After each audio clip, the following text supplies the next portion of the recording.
Welcome. Today I'll be sharing my thoughts on the September 29th readings in A Little Time for Myself and Courage to Change. We'll begin with the Serenity Prayer and 3 mindful breaths. God, grant me the serenity to accept the things I cannot change, courage to change the things I can, and wisdom to know the difference.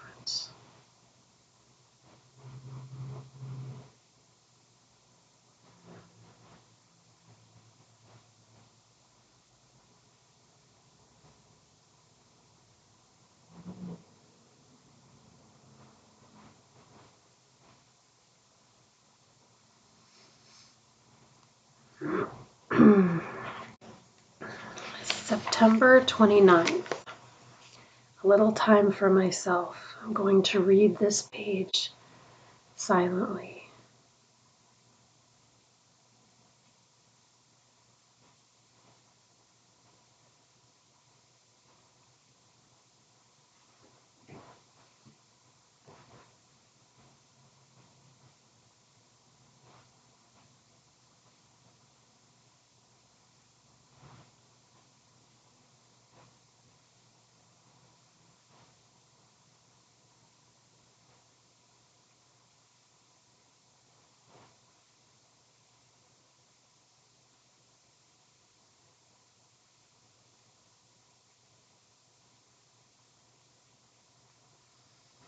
The question of the day is, what am I willing to delegate today? And it refers to Concept 8. Concept 8, the Board of Trustees delegates full authority for routine management of Al-Anon headquarters to its executive committees.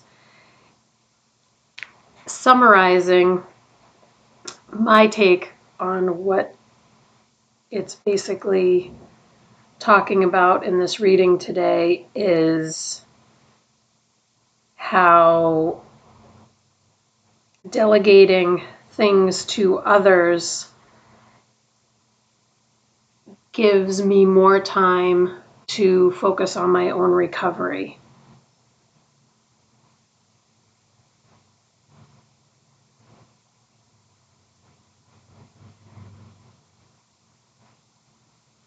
And as I said, the question is, what am I willing to delegate today? For me, I lived alone for over 20 years. My ex-husband and I bought a house in 1993. I lived in that house until 2023. Sold it last August 2023 and moved in with my partner. I don't think I've ever mentioned this before, but my original plan was not, well, I'm going to talk about that in another video.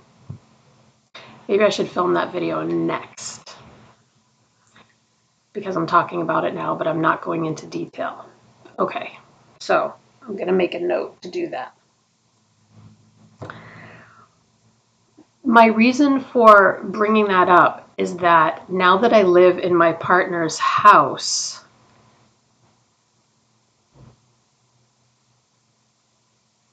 he gets to decide how things are done because I have no ownership in this house. I live here.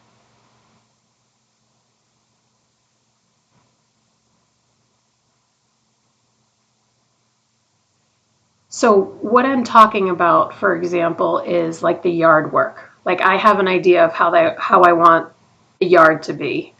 He has a completely different idea. So we go with his idea because he does 99% of the yard work. So he gets to decide how the yard is going to be. When I had my own house and I was paying someone to take care of the yard for the last 5 years, and before that, for 25 years, I took care of the yard myself. And it was a lot of work. But So I guess what I'm trying to say is I delegate, or I let my partner have control over all the things that he wants to have control of in the house. I have this room, my office. It's my room. I get to do what I want. In the kitchen, I do most of the cooking and meal preparation. So I have a little more say in what happens in the kitchen. And also in the living room, I spend more time in the living room. So I get to, like my partner wants me to be comfortable, obviously.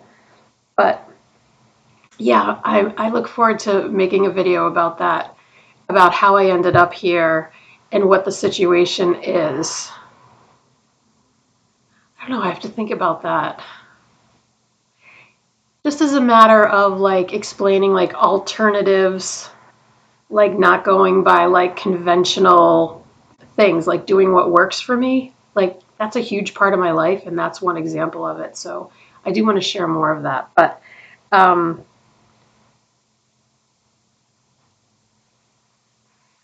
so what am I willing to delegate today? I think, that's like a hands-on example of what's going on in my life today. I think if I read this next year, there may be more things or different things that I can delegate. But at this point in my life, there's not a lot going on. And I think of different phases of my life when my son was living at home with me as a child and as a teenager.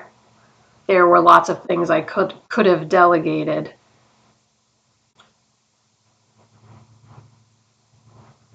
And when I was married, I would try to delegate. My ex-husband was not an alcoholic, but he had a couple of other really significant issues. And and anything I asked him to do ended up being an argument, whether it was cleaning the gutters or picking up his laundry and putting it in a hamper, uh, cleaning the cat box when I was pregnant. Mm.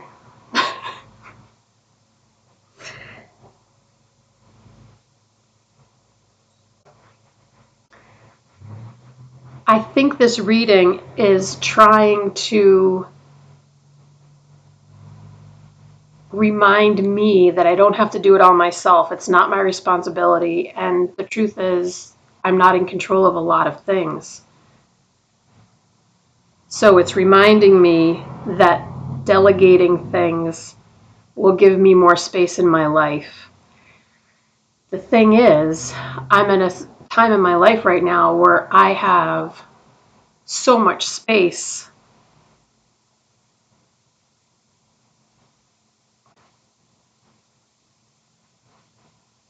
that, and there isn't that much that I need to do, that I need to delegate. So so the best example I can think of at this point in my life is just, cohabitating with my partner successfully, because he's very independent. I'm pretty independent, and to live peaceably and under the same roof, it takes, some give and take, some compromising, and some, for me to say, well, it's really his house. So if this is the way he wants it, he's paying for it. Like the kitchen floor was replaced. He asked me what I thought of the floor. I told him, but ultimately it was his decision. He was paying for the floor. It's his house. So that's what I'm thinking about that. How about you? What are you willing to delegate today? So that's a little time for myself. Now we'll move on to Courage to Change, September 29th. And I will read this to myself.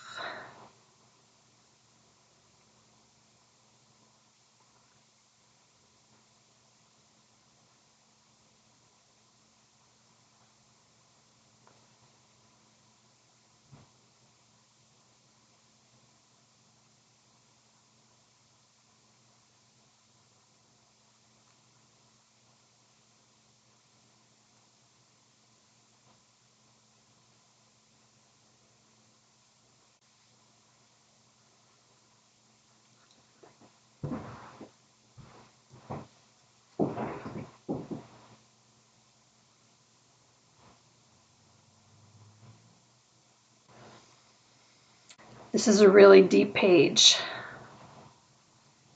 This page to me is about first things first. It's about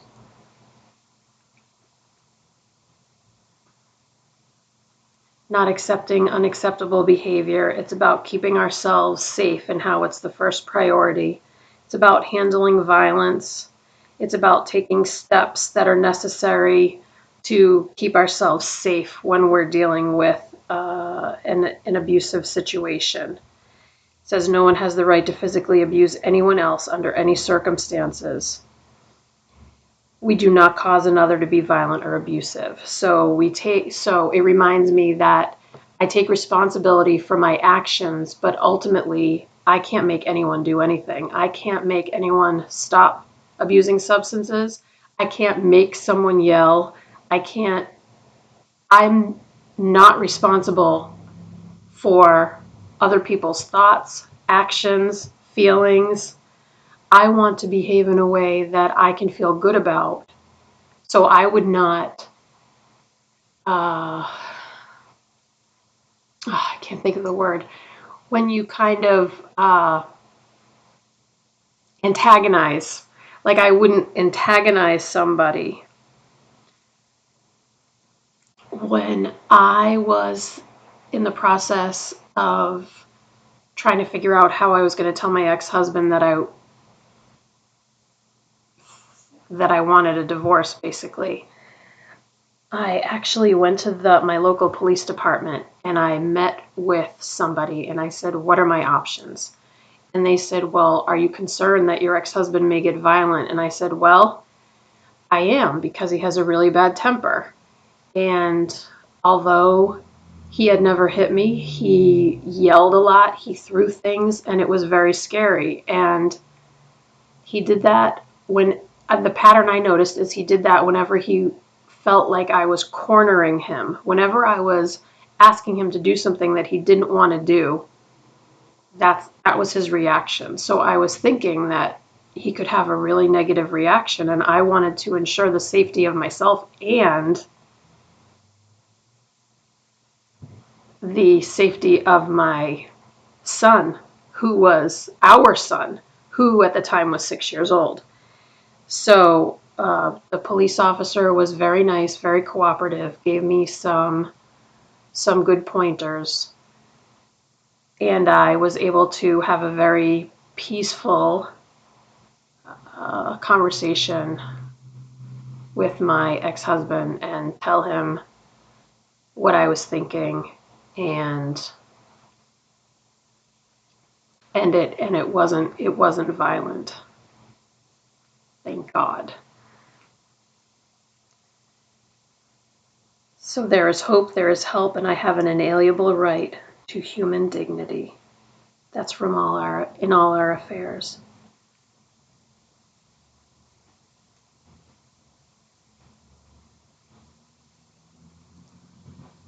I've said that my ex-husband did not abuse substances, but he had a really bad temper and he had other issues going on. Mostly related to like mental health and like depression and anxiety, things like that, but like at a debilitating level. And when my son was a teenager and he was having challenges, there were times when I didn't feel safe.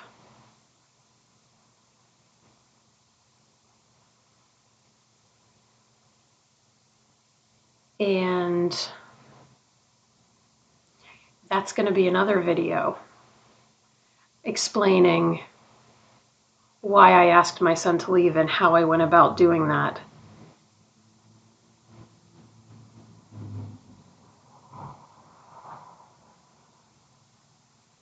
Both things, asking for a divorce and asking my son to leave, my gosh, without knowing the whole story, it makes me sound like, I'm the common denominator. But it's not like that. It's not like that at all. Well, in my opinion, you can decide if you listen to the videos and you get all the details, but in both cases, I felt like my safety was in jeopardy. When it came to my ex-husband, I felt like me and my son's safety was in jeopardy. And when it came to my son, I just felt like my safety was in jeopardy. But that was 100% related to substance abuse. So that's the difference. That was temporary. That was a temporary thing brought on by substance abuse. My son is not, like, I don't worry about him stealing from me now. I don't worry about him harming me in any way. So that was completely brought on by substance abuse. And I haven't mentioned it in a while, but my son, it wasn't alcohol. I mean, there probably was some alcohol, but that wasn't the main substance that was the problem. But I'll say it a million times, and I 100% believe it to be true that alcohol is a substance. It's all the same. All the problems that come with substance abuse, it doesn't matter what the substance is. It's the same behavior. It's the same challenges. So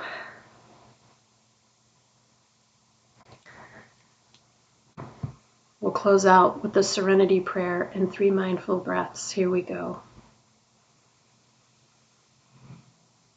God, grant me the serenity to accept the things I cannot change, courage to change the things I can, and wisdom to know the difference.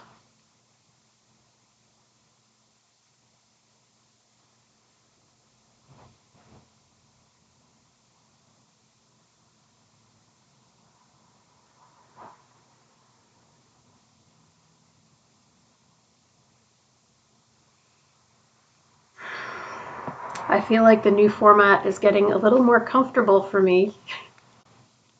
Let me know if you have any feedback. I consider all comments. Thank you so much for joining me today. I look forward to seeing you again tomorrow. Sending you love. Take care.